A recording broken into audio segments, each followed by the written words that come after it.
is going on, everyone? So in this week's video, I want to talk a little bit more about the backpacking trip and share some of my thoughts about the pictures as well as some of the other stuff that happened that I didn't really get a chance to comment to on the video journals. One of the things leading into the trip is I wanted to find a better way of filtering water, because in that part of Utah, the rivers and some of the streams, they have a lot of sediment in there. And when I've been there in years past, I have some water filters that have a tendency to kind of clog up. And so I was kind of researching some of the tablets as far as ways of purifying the water. And so I had read all kinds of different reviews, and some of them have a really bad taste, but the ones I ended up buying and using for this trip are the Katadyn, the MicroPure tablets.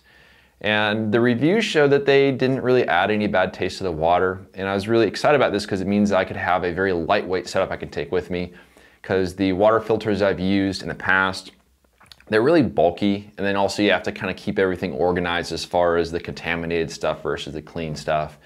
It's kind of awkward to kind of sit there and pump the water. And it also takes some time to do that. So it was always kind of a chore I never really enjoyed doing. And also after one really good use of it, I'd have to clean the filter because it would, at some point get clogged up. And so the tablets sounded like a kind of a good idea. So I ended up getting those Katadyn MicroPure tablets.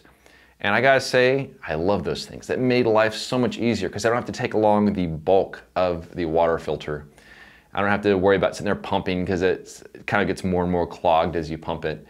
And it worked out really, really well, to the point where when I was hiking into the canyon, I was crossing an area where there was some spring water coming out. So it didn't have much sediment in it at all. So all I gotta do is just kind of take the water bottle, dunk it in there, fill it up, then cut open the pouch and drop one of the tablets in there. And within about a half hour, it's supposed to be safe to drink, but within 4 hours, it kills all the bad beasties that could be in the water. And actually, every time that I use those tablets, I waited the full 4 hours, not because I felt like I had to, but because it was just the way it kind of worked out. Because when I kind of stopped and grabbed that water, I put that on the back of my bag, and then I was making my way into the canyon. By the time it was ready to use that water, it had been over 4 hours. Once I got to the base camp, I have a bigger kind of hydration pack thing I kind of fill up. And it has little measuring indicators on there, so I knew I had 3 liters of water in there. I was able to put 3 of the tablets in there. All you do is wait for them to dissolve, and then once they dissolve, you invert it upside down, unscrew the cap just to let a little bit of that water out to kind of sterilize the cap, and then you're good. And you're supposed to kind of keep that water out of the sun as it's doing its purification. But it was incredibly convenient. It worked out really well. The only thing is you have to be just very mindful to keep the water organized so you know which stuff has been sitting there for a while, which stuff hasn't. And the way I did that was just how I stored it, whether it was in my bag versus if it was clipped on the outside of the bag. And I was able to do that just fine. But it worked out really well. There was almost no evidence of any taste whatsoever from the tablets, just an ever so slight chlorinated taste, kind of like municipal tap water. And I filtered both water that was in some standing pools in one of the side canyons, which was really, really clear water, versus some of the river water, which is a bit more silty. And you can definitely taste the difference between the river water and the more pure water just because of the silt and stuff. But I was really, really happy with the way those work out. So if you're looking for a ultralight way of filtering water, I would definitely recommend the Katadyn MicroPure tablets. My backup plan, if for some freak reason, I don't know, I lost them or whatever, I didn't have access to them, was to boil the water. And that would have worked out well too, but it's just a little bit more time consuming. So let's talk about the pictures, because I always find interesting that my perception of the photos changes with time. From when I see the scene to when I see the film to when I scan the film. It's not just a, hey, I like it, or hey, I hate it, or whatever. It's kind of a roller coaster of ups and downs. And so the scene that I photographed on my second day of the trip, which is my first day of the backpacking trip, was that really cool looking cottonwood tree up against the really crazy diagonal looking desert varnish. And one of the things that came to mind when I saw that scene is there was a sort of an internet meme thing, which is, if a toddler hands you a toy phone and tells you to answer it, doesn't matter how cool you think you are, you answer that phone. similar thing when it comes to, you know, if you're hiking through a canyon in Utah and you see a cottonwood tree up against a really cool cliff, a desert varnish, you photograph that tree because it almost always makes for a really good subject just because of the color contrast, because of the graphical aspects of the desert varnish. And that was a really clean looking wall of desert varnish, and it was at a pretty extreme angle as opposed to just kind of straight up and down. And when I was walking back the other way and I saw the tree up against there, I knew it would make for a pretty good subject, but man, that composition was challenging because there's no true vertical in that scene. Everything is at an angle from the foreground to the desert varnish to the tree. And I just kind of, I figured my 600mm lens, and this right here is the lens I used for that composition. I really like this lens just because it has a nice ability to compress a subject against a background, which is something that I really enjoy. It's actually probably my second most used lens right now. But I love the fact that I can find a subject and kind of get it right up against the background. But I found the composition just based on kind of pointing it in the right direction. It's kind of moving side to side, up, down. And I didn't quite know what to do as far as whether I should have the scene actually leveled or whether I should have it not quite leveled to give the perception that something's a bit more level than it is. And I ended up making it just actually leveled, figuring all those diagonals might somehow work. And I felt a little bad about exposing 2 sheets of film just because I only had 4 sheets of Velvia there. And when I go to other places, I might take a little more Velvia with me, but since I didn't really know what would be more useful, Ektar or Velvia, I just took both film in kind of equal amounts of them. But when I saw the photo, when I saw the film, I was okay with it. I didn't really think it was amazing. I didn't really think it was horrible. I was just kind of ambivalent towards the photo. But then I went back to it about 2 days later and looked at the film again, and I hated that photo. It's really weird. I don't know what it is, but for some reason I felt disoriented looking at it. There was no true level. I felt like I could have done so much better with it. And I felt really bad about it, but I just kind of like closed that box and put it away. And I was really putting off scanning that photo just because I thought I hated it. But once I scanned the photo and looked at it, I kind of decided I'm okay with this photo. And I think I kind of did the best that I could for that.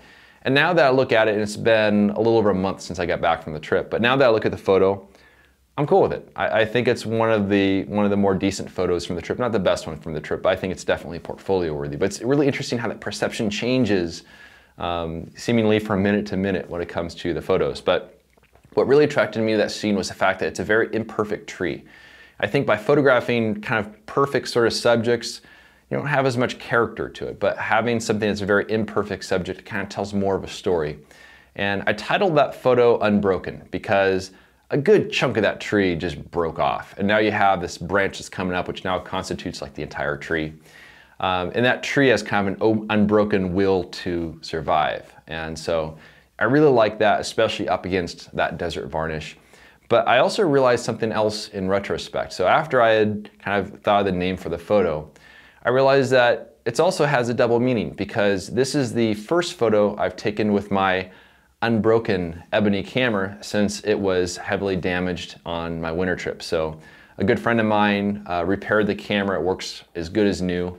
So I'm really, really happy about that. And so it's kind of the unbroken camera taking the tree of the tree with the unbroken will to survive. So I think that was kind of fun.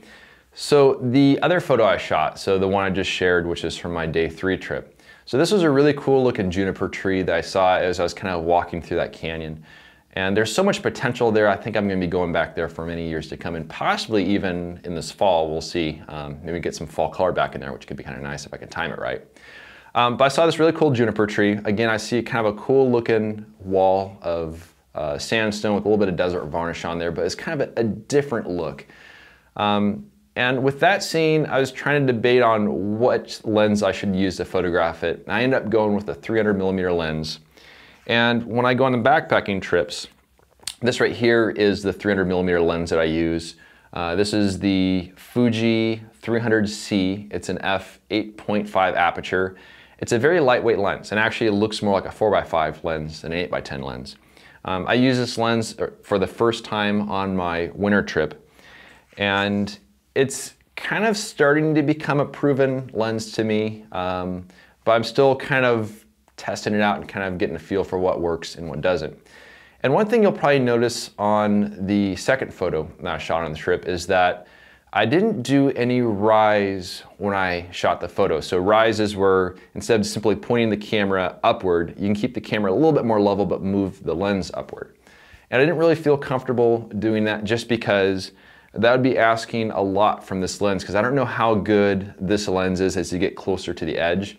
And I found out in retrospect that it's probably good that I kept it with no rise, just because as you get closer to the edges, the lens does fall apart a bit. And but you don't always have to have like those perfectly straight lines. It's not like we're photographing architecture where you need to have the buildings to be nice and straight. In this case, I think actually the lines pinching in a little bit with the perspective kind of gives a little bit more of kind of an overbearing feel, where it looks like this tree is bigger than it is just because of those lines kind of pinching in. And so that actually worked out pretty well, and I'm glad that I didn't really do any rise on that photo.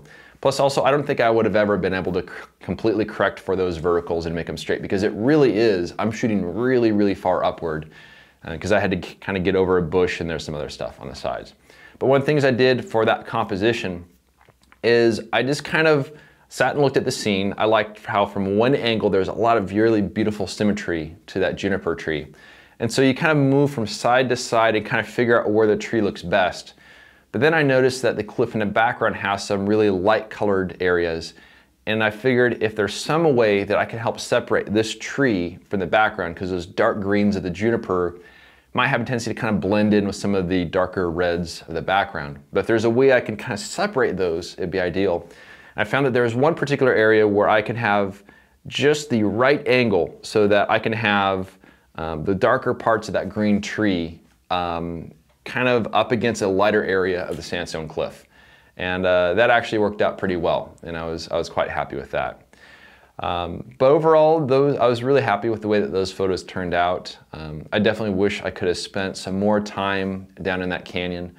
But when the skies got really overcast, and also I knew that there was going to be a storm on the way, I kind of listened to that little voice in the back of my head saying, I should probably move along.